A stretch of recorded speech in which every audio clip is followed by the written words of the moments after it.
Good morning every one. எல்லாரும் எப்படி இருக்கிறீங்க? ஏசப்பா இந்த புதிய நாளை நம்மளுக்கு கொடுத்ததுக்காக அவருக்கு நன்றி செலுத்துவோம். ஏசப்பா இந்த புதிய நாளை எங்களுக்கு கொடுத்தீங்களே அதுக்காக உங்களுக்கு நன்றி செலுத்திக்கிறோம். ஏசப்பா இந்த நாளில் எங்களை முழுமையாக உடைய கருத்துக்களாக ஒப்பு கொடுக்குறோம். நாங்கள் கைட்டு செய்கிற ஒவ்வொரு காரியத்தையும் நீங்கள் வாய்க்க செய்யுங்க. இயேசுவின் மூலம் ஜெபம் கேட்கிறேன் பிதாவே, ஆமேன். இன்றைக்கி படிக்க போகிற வேத வசனங்கள் சங்கீதம் 19. வானங்கள் தேவனுடைய மகிமையை வெளிப்படுத்துகிறது. ஆகாய விரிவு அவருடைய கரங்களின் கிரியையை அறிவிக்கிறது. பகலுக்கு பகல் வார்த்தைகளை பொழிகிறது, இரவுக்கு இரவு அறிவை தெரிவிக்கிறது. அவைகளுக்கு பேச்சும் இல்லை, வார்த்தையும் இல்லை, அவைகளின் சத்தம் கேட்கப்படுவதும் இல்லை.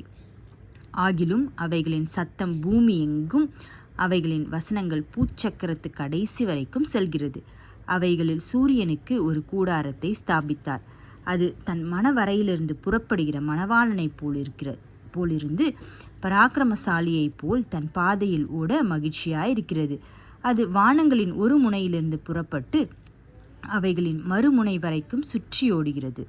அதன் காந்திக்கு மறைவானது ஒன்றுமில்லை. கர்த்தருடைய வேதம் குறைவற்றதும் ஆத்துமாவை உயிர்ப்பிக்கிறதுமாயிருக்கிறது.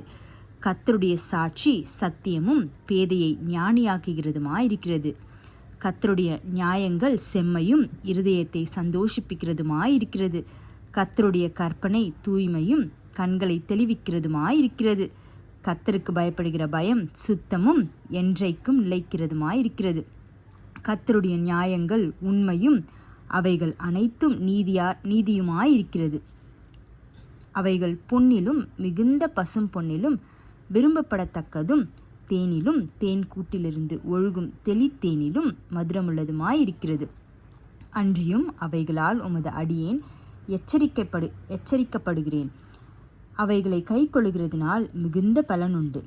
தன் பிழைகளை உணர்கிறவன் யார்? மறைவான குற்றங்களுக்கு என்னை நீங்களாக்கும். துணிகரமான பாவங்களுக்கு உமது அடியேனை விலக்கிக்காரும். அவைகள் என்னை ஆண்டு கொள்ள ஒட்டாதிரும். அப்பொழுது நான் உத்தமனாகி பெரும் பாதகத்துக்கு நீங்களாயிருப்பேன். என் கண்மலையும் என் மீட்பரும் ஆகிய கர்த்தாவே, என் வாயின் வார்த்தைகளும் என் இருதயத்தின் தியானமும் உமது சமூகத்தில் பிரீதியாயிருப்பதாக. ஆமேன். சங்கீதம் 19.